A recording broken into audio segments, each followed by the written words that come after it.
Hello there. Welcome to Mobile Device Basics iOS, which is the Apple operating system. This is a workshop that we did at the library. So for those of you who were not able to come, we are recording it and we are going to put it on our YouTube channel. So again, welcome to the Mobile Device Basics workshop for Apple products. My name is Beth Smilak with the Jerseyville Public Library, and we're just going to go ahead and get started here. So on today's agenda, we'll have a little introduction, then we'll talk about some skill building, navigating your device, getting connected, common apps, helpful settings, tips and tricks, and you'll get a chance to practice, of course, from home. And just another reminder that this workshop is specific to Apple products. So if you have an Android phone or an Android tablet, we will be talking about that in a different workshop that we will also record. So, what brings you to this workshop? Well, you want to learn more about Apple phones, and we're here to tell you all about it. So, you may have one, or you might be thinking about getting one. If you do have one, you might want to get it in front of you and open it up, and we will kind of go along that way with your device as well as the screenshots. So, we have two devices here. One is the Apple phone and one is the iPad. And these devices can do many of the same things that a traditional computer can do. You can search the internet, you can access email messages, you can watch videos, play games, take pictures, listen to music, get directions, and connect with friends and family. On the left, we see an iPhone, which is a smartphone. A smartphone is just a mobile telephone that has both cellular and internet access. Smartphones allow you to make and receive phone calls and text messages. Because they're connected to the internet, they also have the capability to share photos, play videos or games, check and send email, and browse the web. On the right, you will see an iPad, which is kind of a tablet device. And a tablet is just a portable computer that uses a touch screen. Most tablets are smaller and weigh less than a laptop computer, but are usually bigger and weigh slightly more than a smartphone. Tablets also connect to the internet through a Wi-Fi, or some of them have a cellular connection. A primary difference between a mobile device and a computer is the way you get around.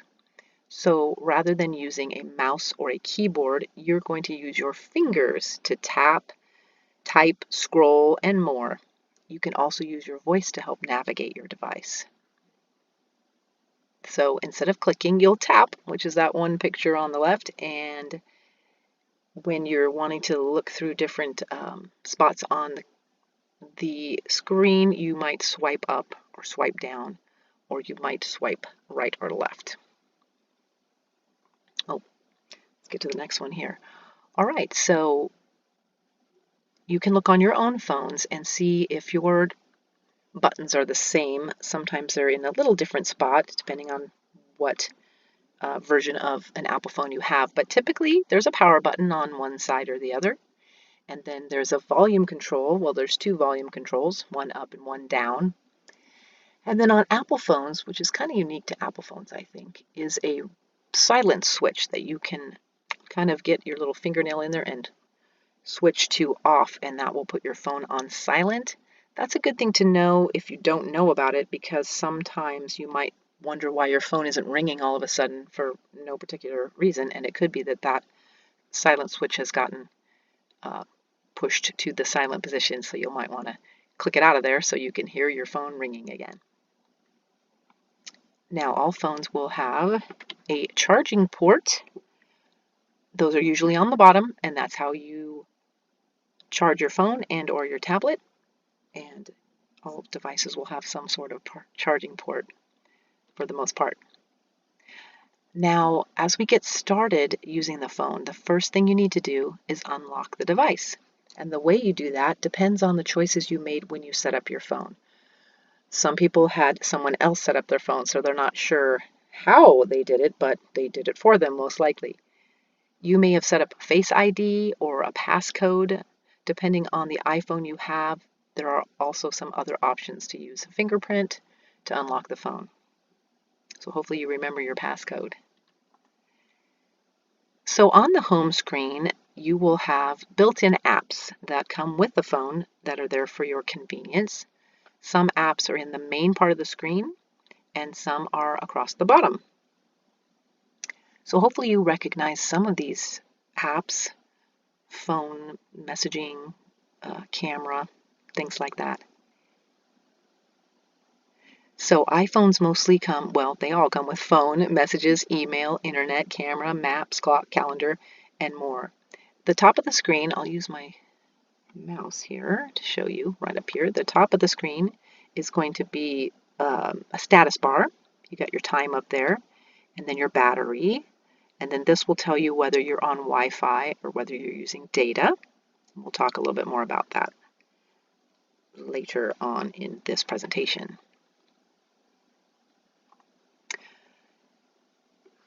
So this is more about how you tap and hold to get your apps to open. You will tap your finger on the screen to activate a control, type on a keyboard or something similar to that on your screen. If you tap this Maps app, then your app will open, and you can try that on your phone if you got one at home. And just a little note that you are always welcome to pause this to catch up to me, or if I'm going a little too fast, you can rewind a little bit and listen to that again. The next option over here, get my thing, there you go, is your tap and hold. And if you do that, you're going to probably get some sort of drop down like is shown on this screen. And it'll be a menu with other options.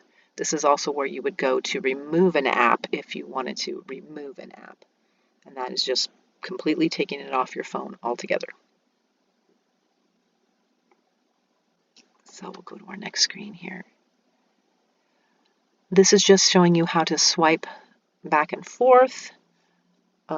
This side over here, you would swipe to the left or to the right to see different apps. And over here is just an example of a web page where you would swipe down or swipe up in order to see the whole page. So hopefully you're a little bit familiar with your device and you've already kind of done those types of things.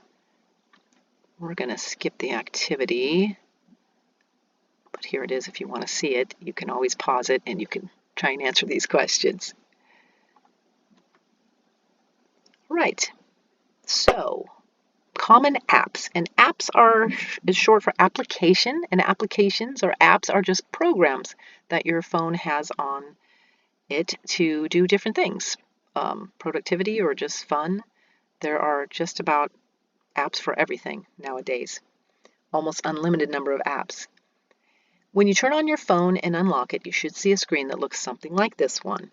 So in this section of the workshop, I will introduce and talk about some of the most common apps on Apple devices, like the ones that are shown here on this screen.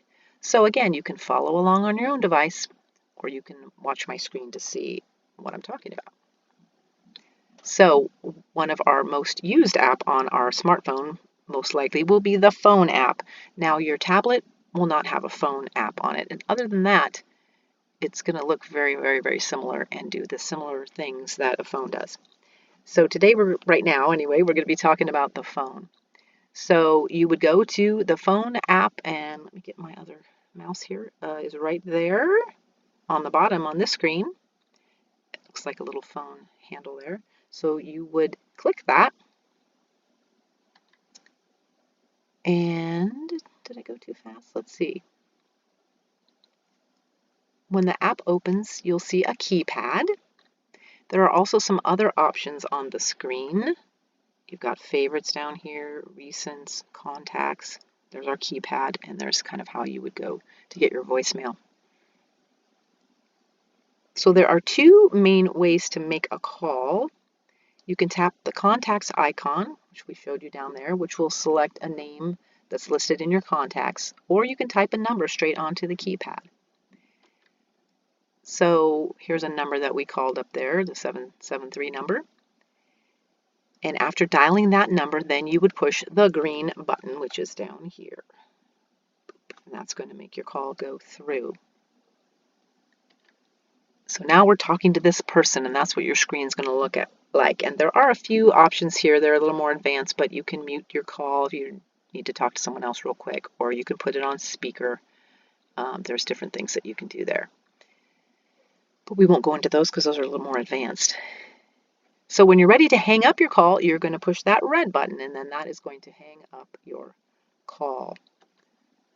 Now, typically, if a call is coming in, you will see a screen like this, and you will either hit the green accept button or the red decline button.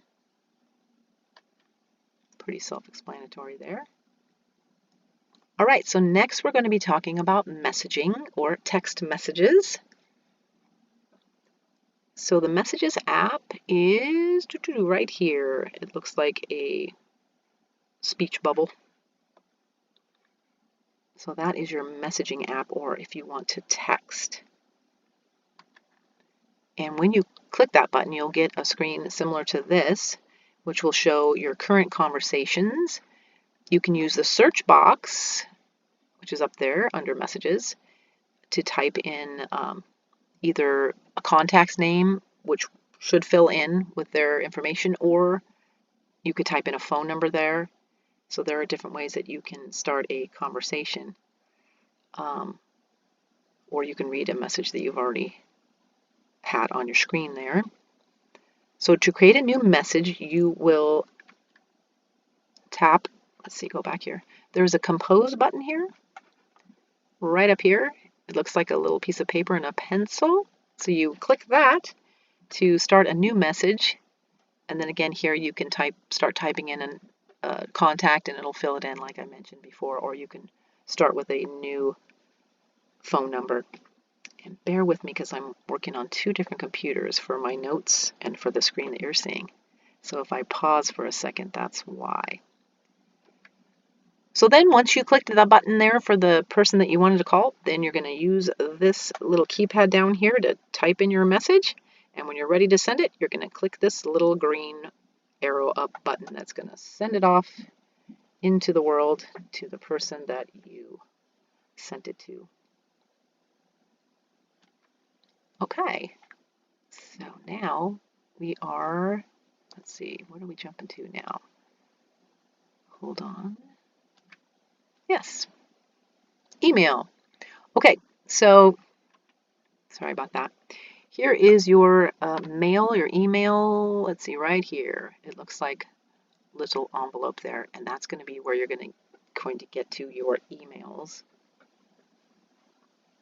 And let me catch up to you guys here. Very good.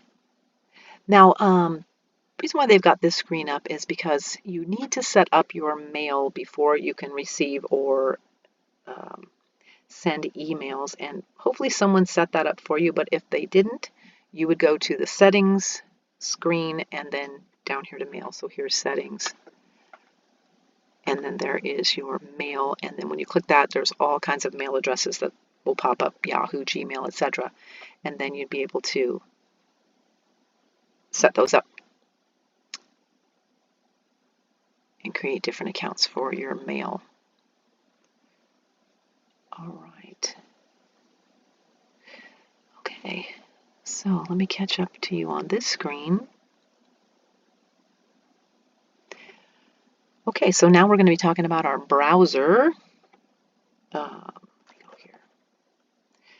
And that is your internet, how you get on the internet. And the internet browser for Apple products is right here. And it looks like a little compass. And it's called Safari. And that's typically where you would go if you were going to want to access the internet. So we clicked that internet button and we got here to this screen where it has a little spot up here at the top, the URL, which is also, your email or your website address that you would type in. In this case, I typed in jerseyvillelibrary.org and it gave me the library's page. You could type library in there or bookstore or whatever, and it would come up with sort of search choices for you to click on. And then, of course, in order to see the whole page, you would scroll up with your finger and it would show you the whole page there. There are some other choices down here, but again, these are a little bit more advanced. We'll probably do an advanced class at some time. Okay, so what's on our next slide here? Okay, camera, that's a biggie. So the camera app, which I'm sure many of you have used if you have an iPhone, is right there. Looks like a camera, pretty self-explanatory. So when you've got your picture in your viewfinder that you want to take a photo of, you are just going to click this little shutter button here, and then that's going to take your picture for you. You can also change these if you want to do video or a portrait mode. There's slow-mo, panoramic. There's many different choices here that you can choose in order to take a photo or video. Now, once you do that, let me go back here. Your picture should show up right there. And if it does, then you can click that button right there, and it will pull up the photo that you just took. And then you have some different choices here that you can share the image, you can delete the image, you can edit the image. You'll also find this in your photo gallery if you just want to go to a previous photo you took. But this is if you wanted to edit the picture you took just then, or you wanted to delete it because it wasn't the best picture. So that's camera. So now we're going to talk about maps. Here is the maps icon here. So if you wanted to get directions to something, you would click on maps. And then here's a search button here, and you could type in Jerseyville Public Library, for example. These guys searched for the Chicago Public Library, but we went to Jerseyville Public Library. And then this would pop up, and it would give you a little blue button here that you would just click. Apparently I was only 5 minutes away when I did this screenshot. And then it would give you a listing of your steps that you would take. If you want to get directions live, similar to a GPS, you need to have a data plan and be connected to cellular or Wi-Fi. And you might want to give the app permission to view your location. Sometimes we don't have our location screen on or permissions, but it's okay to say yes, find me, so you can tell me how to get where I'm going. All right, so now we're going to just talk about some of the different categories of apps there are. There's games, streaming video, streaming music, health and fitness, weather, so many different choices for apps. I use some of the health and fitness ones for tracking steps or tracking your food, etc. A lot of people like to see what's going on in the weather. We do have some apps that are available with your library card. So if you do have a Jerseyville Public Library card, then you would be able to access these apps.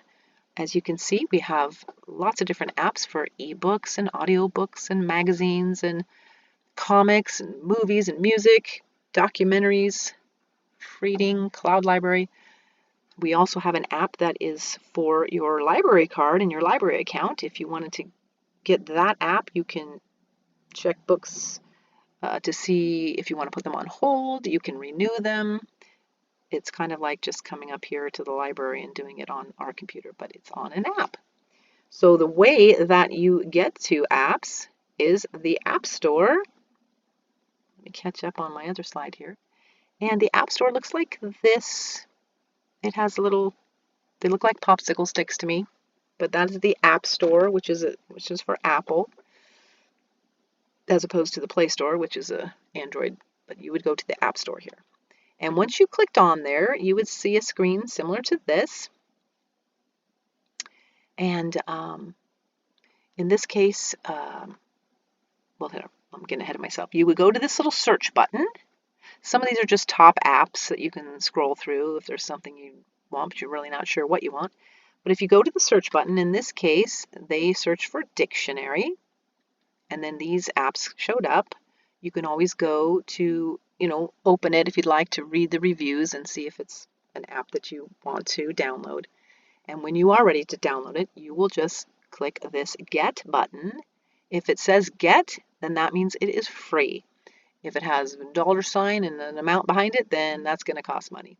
So we're going to go ahead and click that, and we're going to go to this screen, which tells us a little bit more detail about it. And again, we'll hit Get again. And when we do that, then it's going to show up on our home screen. as a new app.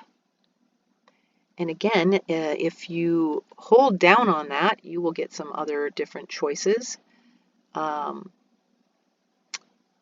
you could move it to someplace else on your home screen, or you can remove the app altogether if maybe that's not the one that you wanted.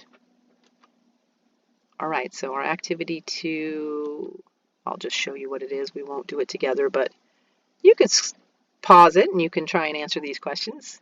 They're pretty self-explanatory. All right, we'll go to the next screen. So we're going to be talking about cellular and Wi-Fi, getting connected.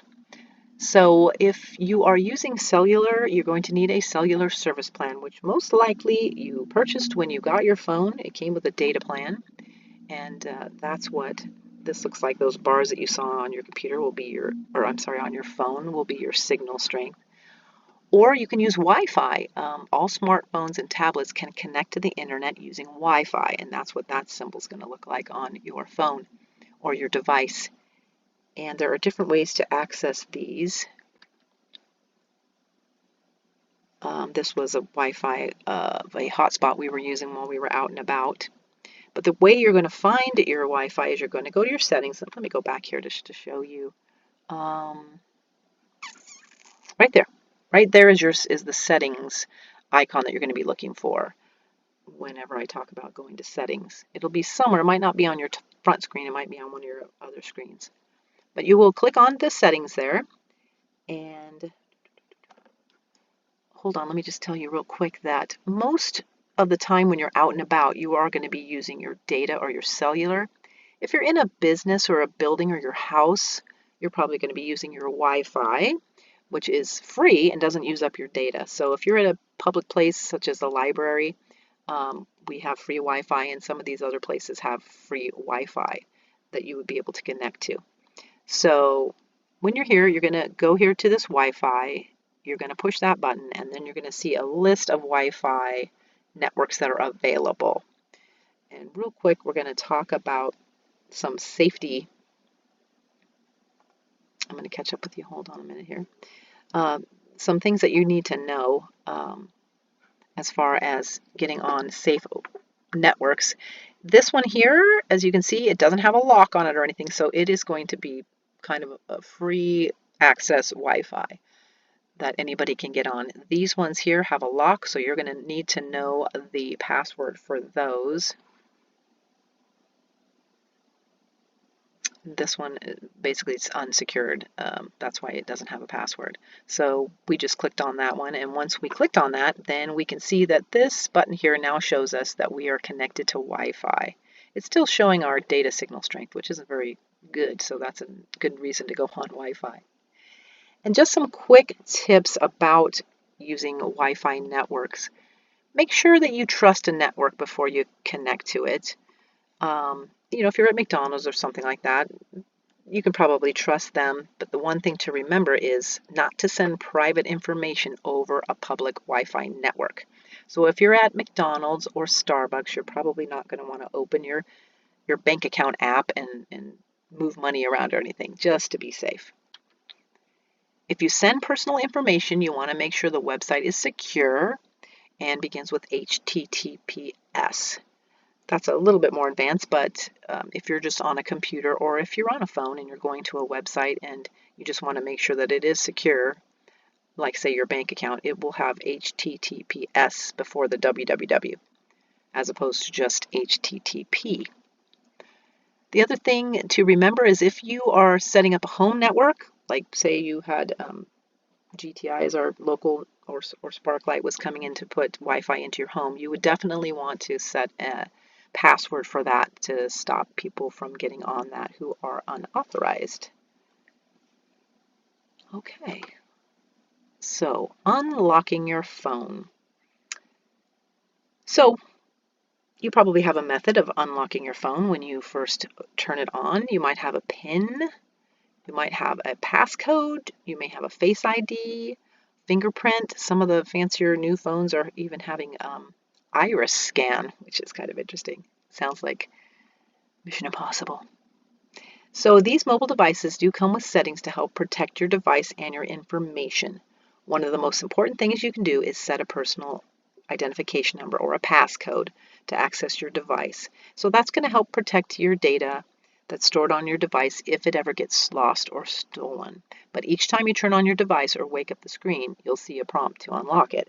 Now, there are some people who don't have a passcode, and that's okay. That's a personal preference, but if your phone gets lost or stolen, then they'll be able to get onto things on your phone that you might not want people to see. So setting up a PIN or a passcode, which hopefully whoever got your phone set up for you in the first place did that for you, but if you didn't and now you want to put one, you will go to the settings screen again, and then you are going to search down for Face ID and passcode, which was like a couple pages down there. And that's where you're going to go to set that up. So here's just the different ways that you can do that. Setting up a Face ID, etc., etc. So the other thing we're going to talk about is accessibility. And this is just ways that kind of help you if you have some limitations. You can help, or you can customize your phone to meet visual, physical, motion, or hearing needs. So to find accessibility, again, you will go to that settings little icon, click that, and then you're going to search for it. Oh, there it is, accessibility. And then there's lots and lots and lots of choices. You might want to just play around with your phone and see what these things do. You can always switch them back off if it's not something that you wanted, but you can adjust your display and your text size there. You can have your phone talk to you when you touch things to let you know, this is the calendar, this is the calculator, etc. You can change your side button to do things that are different than it does now. If you wanted to open the camera or something, you can set that all up right there. So that's something you can kind of explore on your own because it's a little bit more advanced. But here are just some of the different things it can do for you. Brighten your screen, change your volume, etc. Okay, so we've kind of come to the end. This one has gone a little bit faster than we do it in person because people always stop us with questions, etc. But you are welcome, as I mentioned, to go back, rewind, pause, try different things. But hopefully you've learned how to navigate your device, how to get connected to the Wi-Fi, identifying common apps, identifying helpful settings, and useful tips to connect to the Wi-Fi. So again, today's training was provided by AT&T, the Public Library Association, and the Jerseyville Public Library. Now here's a really good site that you guys can go to if you're interested in learning more different programs on computer skills, email skills, more phone things, tablets, etc. They'll have some videos that walk you through. It's a really cool website that you are welcome to go to that is free of charge. And of course, if you have any other questions about the Jerseyville Public Library, you can visit us at our website. Well, you didn't come, and unfortunately, you guys aren't eligible for the tablet because we already gave that away. But if you are interested in any of the following training opportunities, you don't have a survey sheet, but you are welcome to contact us through phone, through email, sending us a message on Facebook to let us know if there are some of these that you are also interested in. We're going to try to do workshops every month. So hopefully you've learned something here today. And again, you're always welcome to call the library if you have specific questions that we hopefully would be able to help you out with. Thank you again. We sure appreciate it. Enjoy your phones and your tablets.